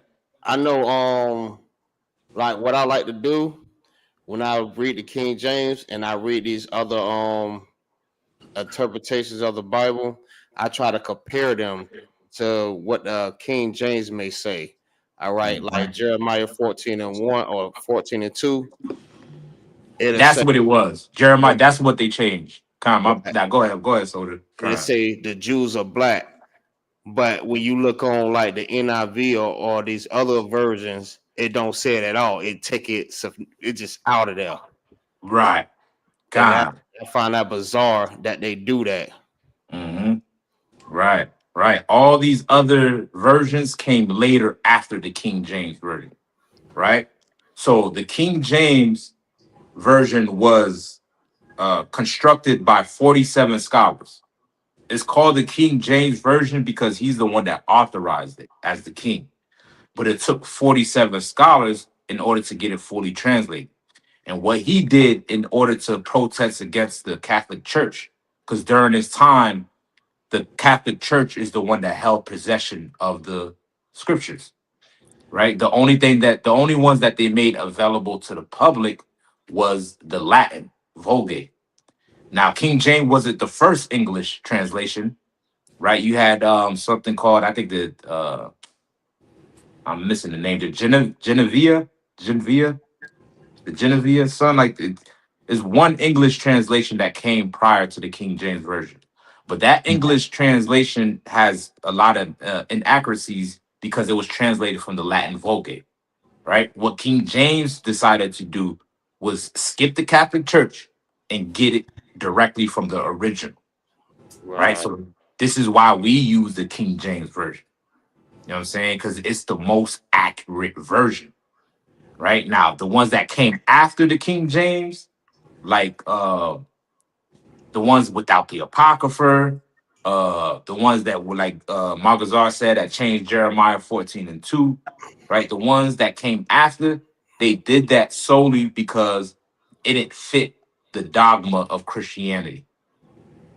Imagine if a nigga just easily pick up the Bible and see Jeremiah 14 saying the Jews is black. That's gonna mess up their whole program. Right. So they had to come up with new versions that wipe that out or gave their own. And a lot of Bibles do that. They give their own interpretations of what scriptures say. Like it won't say the exact word for word scripture, but it'll give an interpretation of what they think it says. Right. You know what I'm saying? And a lot of that is confusion so that we don't find the truth. Right? The white man is so diabolical with it that he even came out with a book, a version of the Bible called the Slave Bible. How many of y'all familiar with that? Salaki, I was just finna say that. God. I was just thinking of that. I was just studying on that just not too long ago. God, what's Bible? Most-High Christ. Yes, it's an actual published Bible that the white man came out with. If I'm not mistaken, correct me on this, Margazar. I think it was in 1806 07 he came out with it. Was it 07? Around there, right? I think it may have it probably it was probably about around that area. Right, kind of around like the 1800s. The King James was established in 1611. Right, that's why it's called. We have the 1611 authorized version. So that's when. Go ahead. They used it. They used it in the West Indies first. That was the first place they started using it until it got to like North America, and they started using it there to conquer the slaves. Right. Yup. Con. That's exactly what they did. And if you look at this Bible, right, they have it in the Bible Museum in Washington, D.C. It looks as thick as a normal Bible. You would have not thought that they revised it, took out all type of scriptures. You would have thought it would have been the full version, because that's how thick it is. When in actuality, it's a Bible that's missing whole chapters, whole books. They don't even have Exodus in it. They don't even have, none of that. You know what I'm saying? Like, they took all of that out because slaves was reading the Bible and they was rebelling. Salakia, if I may. Go ahead. So they took out 90% of the Old Testament, and they took out 50% of the New Testament, and Galatians was one of them also. Look at that. You know what I'm saying? 90%. Right. But yeah, it's thick as a full Bible, but 90% is missing. You know what I'm saying? That's how diabolical the white man is. You said Salakia, Clyde? Yeah. I thought the Ethiopian Bible was like more close to the original Bible. That's another misconception, right? A lot of people will say the Ethiopian Bible is one of the first published Bibles. Not true, right? The oldest biblical artifact that was ever on the earth is what? Do anybody know? Salakia. Go ahead. You said the oldest artifact? Yeah, the biblical artifact. Was it on the walls? Was it the oldest Salakia manuscript? Should I say? I should say manuscript instead of artifact. Manuscript. Go ahead. Let me get Tazarak first. He says scrolls. It's a specific scroll. Go ahead, Tazarak. It's the Dead Sea Scrolls. The Dead Sea Scrolls. All right, get the brother a hand. Right. The Dead Sea Scrolls is the oldest biblical manuscript that predates the Ethiopian Bible. The Ethiopian Bible did not come to play until a couple of years after Christ's death. That's when it was mass produced. Prior to that, we always had our records with us. We always had it, right? And archaeologists recently found that the Dead Sea Scroll dated all the way back to like 600 BC. I'm forgetting the dates, but it's around then, way before the Ethiopian Bible. You know what I'm saying? And before it was even called a Bible, right? It was just known as the scriptures or the records. You know what I'm saying? It wasn't categorized as a Bible until later on in the Dark Ages, right?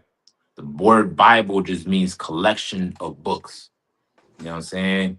So the Ethiopians don't have the oldest record. They just trying to be us. You know what I'm saying? They are liars. They say they got the Ark of the Covenant. They lying. They saying they got the oldest Bible. They lying. They saying they the real Jews. They lying. The Ethiopians are garbage. All right? Go ahead. They even said the damn the rivers is inside of Africa. Look at that, man. You know what I'm saying? A lot of people want to be us, but they can't be us. You know what I'm saying? But somebody else said Salakia. Somebody said Salakia. Nobody else? Right. So can't go ahead. I'm about to say, and that's would that be the same, like the same reason they came out with all these different versions, iterations, or whatever you call them. That's like Mhm. kind of like for the same reason that they took the books. That's the apocrypha. Wouldn't that be like the same reason they took that out as well? Right. Yeah. So we don't know the truth because that was gruesome history. That's part of their history. That gruesomeness on how they went out and conquered and killed Israelites and forced them to eat pork. Right. They didn't Mhm. want that to be known. This is why we celebrate Hanukkah till this day. You know what I'm saying? Because those same devils who removed it are the ones that forced our ancestors to eat pork, that destroyed the temple. You understand what I'm saying? Right. So in order for us not to find out the truth on who we are and who our enemy is, they took all of that out. Right? It wasn't until the 1700s around then is when they took out the apocrypha and was mass producing Bibles without it. But before that, if you get a 1611, the apocrypha is in it. The apocrypha was always a part of the Bible. It wasn't until these churches removed it. Right? Let me get one verse on this. Let's get Revelations 22 and 18 real quick. And the sister got a question. I'm gonna grab your question real quick, sis. Let me just grab this verse and I'm gonna get right to you, sis. All right, let's get Revelations 22 and 18.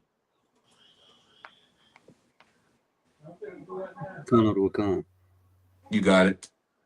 This is the book of Revelations, chapter 22, and verse 18. For I testify unto every man that heareth the words of the prophecy in this book. That here is what? That heareth the words of the prophecy in this book. Where is the prophecies found at? What In this book? Salakia of this book. What book is that? Salakia, Go ahead. the Bible. The Bible. That's where you find these prophecies at. All right, read on. Khan. If any man shall add unto these things, God shall add unto him the plagues that are written in this book. Right. You want to add your own words, your own version, revise it. Guess what God is going to do? He's going to add plagues unto you. Right. He's going to judge you for it. Right. Read on. Khan, verse 19. And if any man shall take away from the words of the book of this prophecy, God shall take away his part out of the book of life.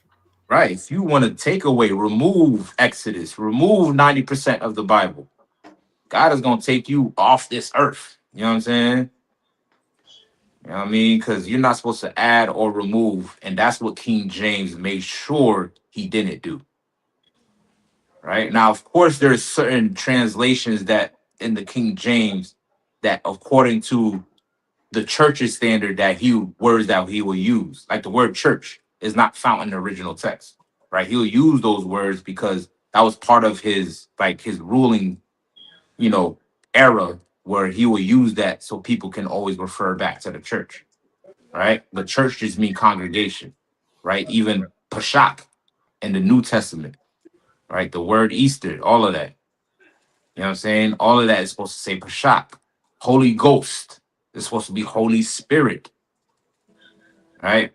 But the King James, once you read back to the original Hebrew, it is the most accurate word for word. All right. So does that answer your question? Khan said the water. All right. Most High in Christ, boy. All right. And for the last one, if I got time, the sister's got a question. She says, Shalakia, sir. Shalom, for the 7 candles to light, is it full 7 candlesticks or what kind of candles can be lit? Now, for Hanukkah, if you like, you can get an individual candle, but for tradition's sake, right, which traditionally we light the menorah, right? The menorah represents the 7 branches that was written of in the Old Testament that God commanded Moses to create, right? It's a branch, one stem, and the branches, 3 branches on one side, 3 branches on the other side, right? It's supposed to represent a tree, right? And that was told in the Old Testament to Moses to create, right? So this is what we held on to. And what the Maccabees did, because we had the menorah in our temple, then when they rebuilt it, they lit all 7 of them, right? To symbolize, guess what? We back in service. You understand what I'm saying?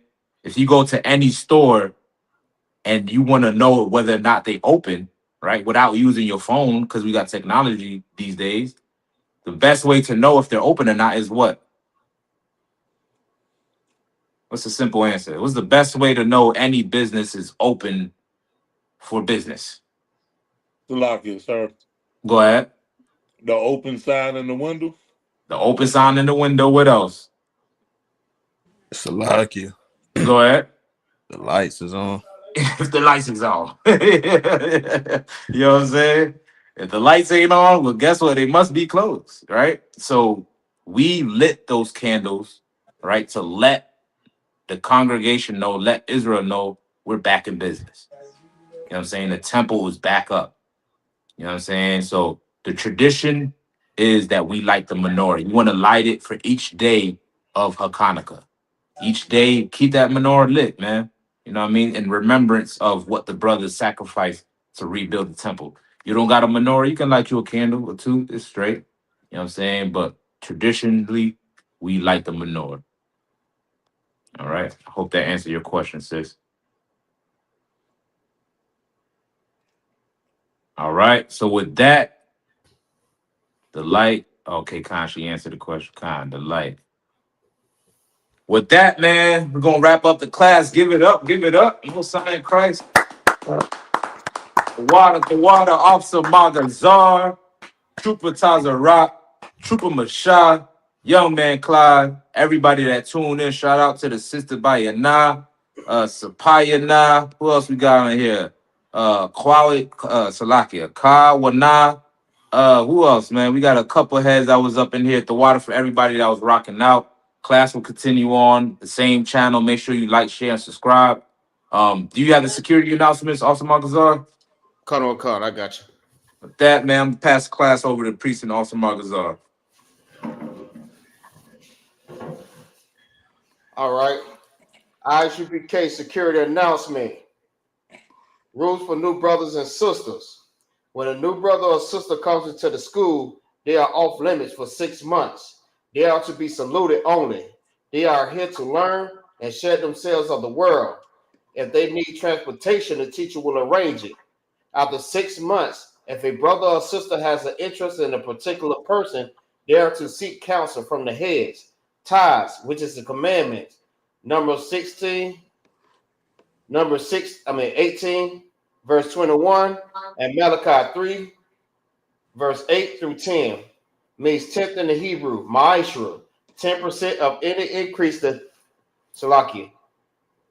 10% of every penny of any increase the Lord gives you.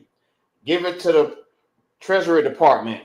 Right. If I could just interject, just go to isupk.com, y'all. isupk.com. They got a tab at the top of that website to pay your tithes. All right. We ain't gonna hunt you down to pay your tithes, but make sure you pay it because it is a commandment.